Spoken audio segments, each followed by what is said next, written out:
Hello and welcome to Talking Trash. As always, I'm your host Fizzgig and... Hold on, I gotta fix something. Perfect. This week I decided to take a suggestion from a viewer. They left this comment on my Slugs 1988 video, which if you haven't seen already, go and check it out. So a FunLad29 commented on the video of a free YouTube movie called Kill Slade. This movie is so unnecessarily complicated and weird that it boggles my mind, and it's just this perfect little golden nugget of campy B goodness, and I just mwah. And if FunLad29 had not commented this on the video, I would have never known that this existed, and we wouldn't even have this video here today. So if you have any suggestions for movies that you want me to watch in the future, leave them down in the comments. I do try and read and reply to every comment I can. But yeah, let's get on with the video. Kill Slade's plot is so needlessly complicated, but I'm going to do my best to try and summarize it right here, right? So somewhere in Africa, there's this food blocking happening, which is a real thing that happened a lot in Africa. The UN would send supplies to Africa to help the people, and different militias or warlords would take the supplies and sell them to the people to make profits. But apparently all this militia has to do is rip off the UN logo, paint on their own, and it's ready to be shipped. So there's this reporter named JJ, and her photographer are this close to cracking the case. Do you have evidence of this? As we speak. My photographer's getting it now. But so the militia knows this and end up killing her photographer, and then hiring our main character Slade to kidnap JJ. Here's your ransom note. But they tell Slade that they aren't the militia and that they want to pretend to kidnap her to keep her safe from the militia, which they are. $100,000, $100,000. What is this guy, nuts?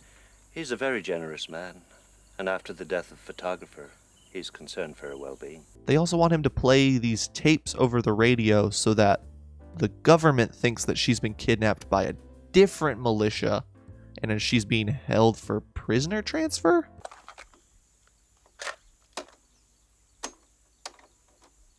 She was writing and started farting. I was just like, what the fuck? Is you farting?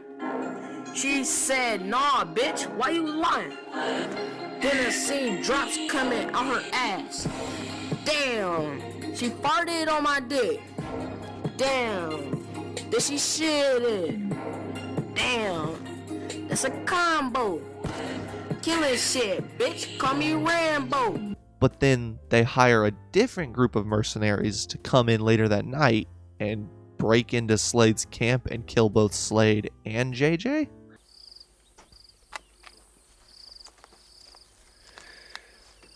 You know the place. We know the place. Still think it's crazy. Let me give you a vehicle and a driver. No, it's not our way. We'll be there before sunset. As you wish. Why wouldn't you just have the guys that you hired to kill both of them kidnap her and kill her and then just play the tapes over the radio? Why do you need this weird middleman that you're lying to? It just seems unnecessary. I mean, the plan was stupid, but it would have worked had they just taken the one thing into account that you always need to take into account whenever you're hiring someone to kidnap someone, only to then later hire a different group of guys to kill the kidnapper and the kidnappee. And that's that the kidnapper might accidentally make the kidnappee go blind. Look, I'm not a kidnapper. I want you to understand that I still can't see anything. What are you talking about? What have you done to me? That's real. Whatever chemical Slade uses to kidnap JJ ends up making her go blind. And so immediately after playing the second tape that he's supposed to, he takes JJ to this like witch doctor to try and get her eyes healed. And coincidentally, that's the exact same time that our main villain Flannigan and the mercenaries he's hired to kill Slade and JJ roll up to Slade's camp. There's no one here. I could have told you that. There's no bloody Land Rover. Shit. He just assumes that Slade figured out what they were doing and ran, but in reality, if he had just waited 10 minutes, Slade would have rolled right back into the camp and they could have just kept on going, same as normal. But so, of course, they decide to torch his camp, and Slade and JJ end up seeing it, and the whole rest of the movie is basically just one long chase scene between JJ and Slade and Flannigan, these mercenaries he's hired, and this like military, they call him the Major. He runs like a little convoy, but he's constantly behind them. Now, Slade and JJ don't initially get along, but over the course of the movie, they keep having these very intimate, touching moments that make them slowly fall in love with each other. Like this scene here, where JJ first gets her eyesight back.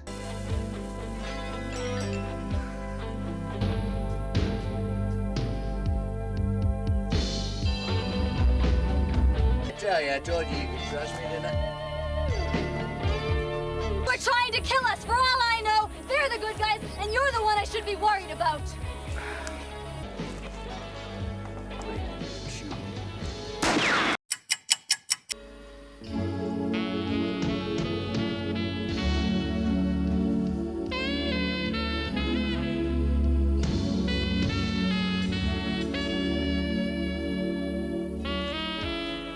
I'm sorry, what?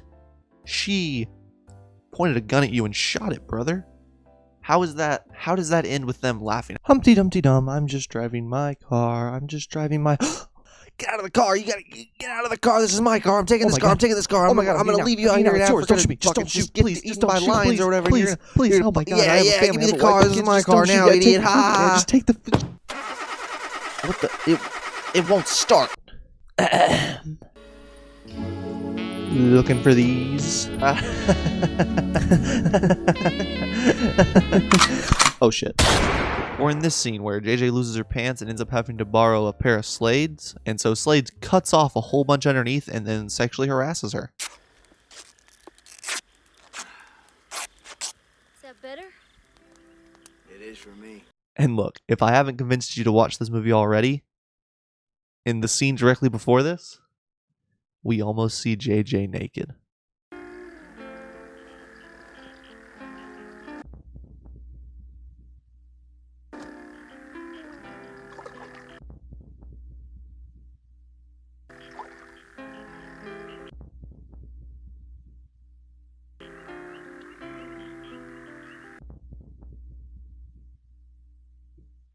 Oh my God.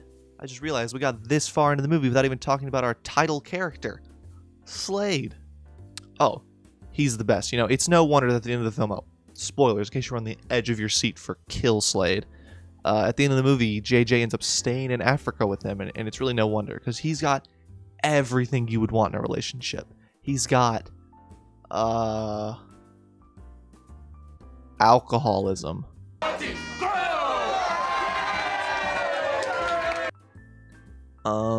He has like this little cute little campsite, you know, of like tents and stuff out in Africa. No, that gets burned down in the movie by the mercenaries.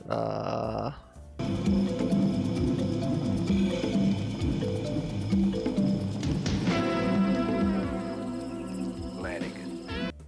He kind of looks like if Bradley Cooper melted and then you had to like try and form him back together, but you know, it's like when wax melts, you can never quite get the shape right after that.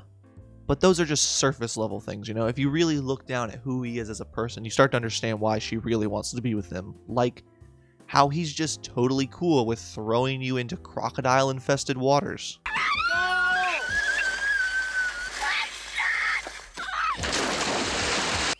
We landed in the water. Right. Right. What about the Crocs? Crocs. Crocs! I could have gotten killed out there. After JJ gets out of the croc infested waters, they have a little showdown with Flannigan.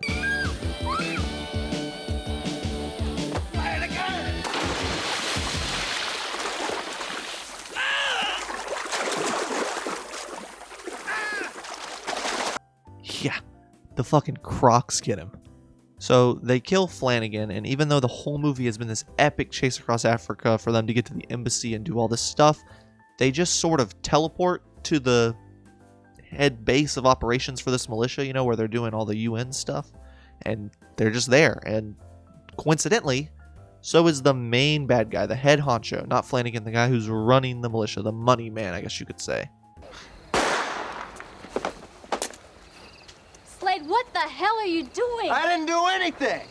Isn't that the truth, then? Oh, twist. Flannigan's still alive, even though We just saw him die like 3 minutes ago in the movie.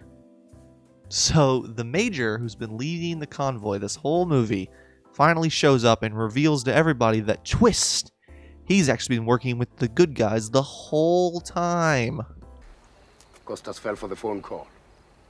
Yeah, I'd say so. I have waited months to get the goods on Costas. In one squeeze of your trigger, you undo it all. Get the goods on. You double-crossing bastard. Yeah, right after he reveals this, the mercenaries decide that it's getting too complicated for them and they just sort of dip out. You go. You call him off, Ayala, or you're a dead man. Twist! The head honcho's not dead. He was just laying motionless and silentless on the ground for 2 minutes while the plot was revealed around him, I guess. After the Major explains himself, a bunch of reporters show up that apparently JJ called, but how did she call them? She's just like, well, I had to call somebody, but it's like, where did you get a phone? If you had a phone this whole time, why didn't we just call the embassy when we were on the way back and say, hey, we're being chased by these guys, you know, we need some help? Why did you wait until the end of the movie to use it if you had it? Pretty sure she didn't have a phone. Makes no sense. You see, and that's why I couldn't intervene until this very moment. Wait, Major, so you could have put a stop to this straight from the get-go, but instead you decided to wait until the moment before we get shot to reveal all this and put a kibosh on it? See, Slade, things just work differently here in Africa. You just don't understand. That's right, JJ. So even though you knew this whole aid thing was going on the whole time, instead of stopping it and bringing the supplies to the people, you know, the most important thing, you opted to instead wait until you could catch the guy who was running it, even if that meant that more people was going to suffer, so that you could get justice. Exactly. Now you're getting it. JJ, we both were shot at and could have died. If I didn't accidentally blind you, we would be dead right now. Oh, hold that thought, Slade. Hi, this is JJ. Oh, hi, Brenda. Oh, you will not guess where I am right now. Hold on, Brenda. Yeah. And you didn't call anyone? I only get so many minutes a month, and I'm not going to waste it on some embassy nerd. Duh. Oh yeah, boo-hoo, my camp was burned down. Oh, I'm Slade. Oh, I'm so sad. Oh, that sucks. Oh, wah. Oh, wah, wah. Oh, are you gonna cry? Oh, yeah, little bitch boy. Slade. Oh, little bitch boy. Slade, I got shot. Fucking idiot. I've been shot at. Fucking idiot. Oh, what did you cry about, Slade? Oh, I got held at gunpoint multiple times. Also, my truck got destroyed. Oh, and everything I owned was inside of it when it blew up. And I'm a fucking little bitch. Oh my god. Fucking moron. More like. Oh, boo-hoo, cry. JJ gets a call from the head of the newspaper she's writing for, or somebody, and she basically tells him to fuck off and that she's staying in Africa. And then her and Slade end up fucking in a bathtub out in the open next to a river. No, I don't think you understand, Bob. This is Africa. Things are different here. JJ?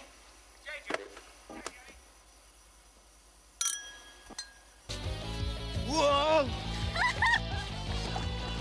I don't have a joke for that. I just think it's really funny.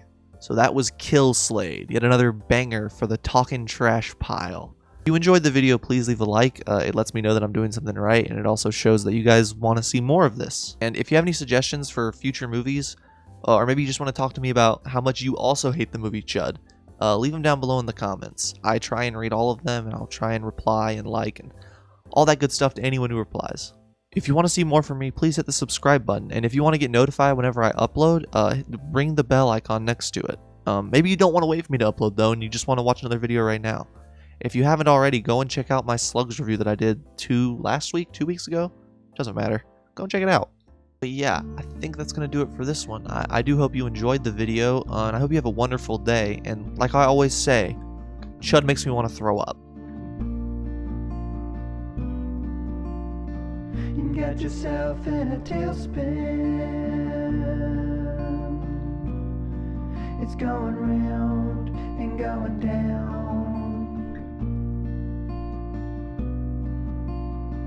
You got yourself